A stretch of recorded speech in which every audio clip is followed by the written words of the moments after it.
नमस्कार। तो चलिए आज हम सब मिलकर एक ऐसी दिव्य यात्रा पर निकलते हैं जो सीधे भारत की आत्मा से जुड़ती है। ये सफर है उन 12 पवित्र ज्योतिर्लिंगों का जहां भगवान शिव स्वयं प्रकाश के एक अनंत स्तंभ के रूप में विराजमान हैं। सच में भारत एक ऐसा देश है जहां हर कण में आस्था बसती है और हर दिशा में शिव की महिमा गूंजती है, और हमारी इस यात्रा की भावना को ये शब्द पूरी तरह से बयां करते हैं।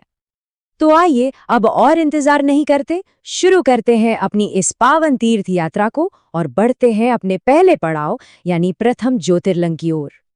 हमारी यात्रा की शुरुआत होती है गुजरात के प्रभास क्षेत्र से, जहां अरब सागर के किनारे स्थित है सोमनाथ ज्योतिर्लिंग। इसे यूं ही नहीं शिव मंदिरों का राजा कहा जाता है। मान्यताओं के अनुसार ये वही जगह है जहां चंद्रदेव ने खुद भगवान शिव की पूजा की थी। और जब आप समंदर के किनारे इस मंदिर में खड़े होते हैं ना, तो एक अलग ही एक अद्भुत शांति का एहसास होता है। अब गुजरात से हम सीधे चलते हैं दक्षिण की ओर, आंध्र प्रदेश के श्रीशैल पर्वत पर, जहां मल्लिकार्जुन ज्योतिर्लिंग के दर्शन होते हैं। पता है इस जगह की सबसे खास बात क्या है? ये वो अनूठा स्थान है जहां भगवान शिव और माता पार्वती मल्लिकार्जुन और भ्रमरांबा देवी के रूप में एक साथ विराजते हैं। यहां आकर ऐसा लगता है मानो शिव और शक्ति दोनों का आशीर्वाद एक साथ मिल गया हो। अब हमारी यात्रा का रुख होता है भारत के दिल यानी मध्य प्रदेश की तरफ, जहां 2 बेहद शक्तिशाली ज्योतिर्लिंग हमारा इंतजार कर रहे हैं। और अब हम पहुंचते हैं उज्जैन, महाकाल की नगरी में। कहते हैं यहाँ तो समय भी खुद झुकता है। यहाँ विराजमान है महाकालेश्वर ज्योतिर्लिंग, जो 12 ज्योतिर्लिंगों में सबसे अलग है। जानते हैं क्यों?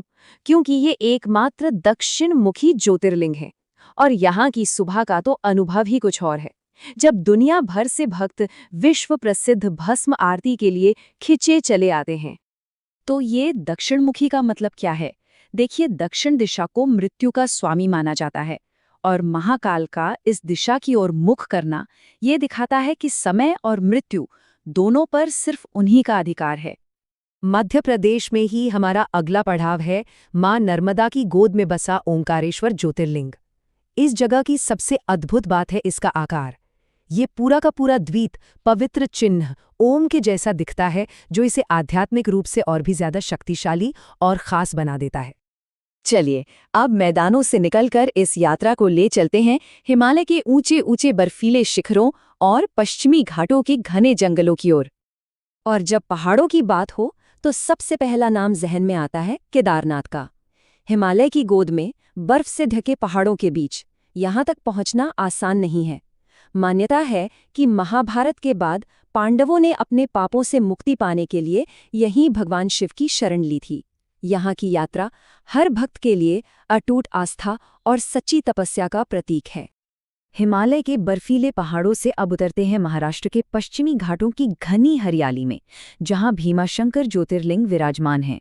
पौराणिक कथाओं के मुताबिक यहीं पर भगवान शिव ने भीम नाम के राक्षस का वध किया था। ये जगह वाकई कमाल की है। एक तरफ प्रकृति का सुकून और दूसरी तरफ शिव की अपार शक्ति का एहसास। अब हम पहुंच गए हैं 2 ऐसे आध्यात्मिक स्थलों पर जिनका महत्व बहुत ही गहरा है।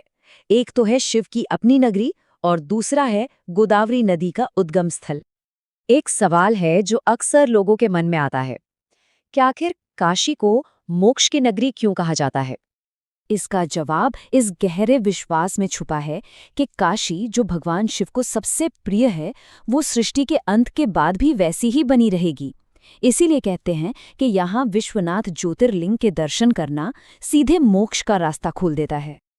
हमारा अगला पड़ाव हमें नासिक ले जाता है त्र्यंबकेश्वर ज्योतिर्लिंग, और इसकी बात ही कुछ अलग है। ये त्रिदेवों की शक्ति का केंद्र माना जाता है। जानते हैं कैसे? यहाँ एक ही शिवलिंग के अंदर 3 छोटे छोटे लिंग हैं, जो ब्रह्मा, विष्णु और महेश तीनों का प्रतीक हैं। ये त्रिदेवों की दिव्य एकता का साक्षात प्रमाण है। आइए अब कुछ ऐसे ज्योतिर्लिंगों के दर्शन करते हैं जिनके पीछे जुड़ी हैं बड़ी ही शक्तिशाली और रोचक पौराणिक कथाएं। हम पहुंच गए हैं झारखंड के देवघर यानी वैद्यनाथ धाम। इसकी कहानी रावण से जुड़ी है। कहा जाता है कि रावण जब शिवलिंग लेकर जा रहा था तो उसने इसे यहीं जमीन पर रख दिया, और बस ये स्थान एक ज्योतिर्लिंग बन गया। यहाँ भगवान शिव को वैद्यनाथ के रूप में पूजा जाता है, मतलब सबसे बड़े वैद्य जो अपने भक्तों को हर दुख, हर रोग से मुक्ति दिलाते हैं।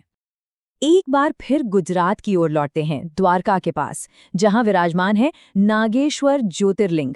जैसा कि नाम से ही जाहिर है, यहाँ शिव जी नागों के स्वामी के रूप में पूजे जाते हैं और यहाँ भगवान शिव की एक बहुत ही विशाल और भव्य प्रतिमा भी है जो दूर से ही नजर आती है। अब हम चलते हैं भारत के बिल्कुल दक्षिणी छोर पर, रामेश्वरम। ये वो पावन धरती है जहां मर्यादा पुरुषोत्तम भगवान राम ने लंका पर चढ़ाई से पहले खुद अपने हाथों से शिवलिंग की स्थापना की थी। कहते हैं यहाँ के समुद्र में एक पवित्र डुबकी लगाना और फिर रामनाथ स्वामी के दर्शन करना सारे पापों से मुक्त कर देता है। और इसी के साथ हमारी ये पवित्र परिक्रमा अब अपने सबसे आखिरी पड़ाव पर आ पहुंची है, वो जगह जहां ये दिव्य यात्रा संपूर्ण होगी। हमारी इस यात्रा का अंत होता है महाराष्ट्र में विश्व प्रसिद्ध एलोरा की गुफाओं के पास स्थित गृष्णेश्वर ज्योतिर्लिंग के दर्शन के साथ। कहते हैं कि ये आकार में भले ही सबसे छोटा ज्योतिर्लिंग है, पर इसका प्रभाव और इसकी शक्ति बहुत विशाल है और यहाँ दर्शन करने के साथ ही 12 ज्योतिर्लिंगों की ये यात्रा पूरी हो जाती है। सोमनाथ से लेकर घृष्णेश्वर तक ये सिर्फ कुछ मंदिरों की यात्रा नहीं है, ये तो आस्था, इतिहास और आध्यात्मिकता का वो पवित्र धागा है जो पूरे भारत को एक साथ एक सूत्र में पिरोता है। बिल्कुल सच कहा गया है कि इन 12 ज्योतिर्लिंगों के दर्शन मात्र से ही जीवन धन्य हो जाता है। हर जगह की अपनी अलग महिमा है, अपनी अलग कहानी है, पर इन सब में एक ही भाव बसता है, और वो भाव है भक्ति का, समर्पण का। हर हर महादेव। अपने दोस्तों के साथ शेयर करें और चैनल को सब्सक्राइब करें। कमेंट में जरूर लिखें, हर हर महादेव।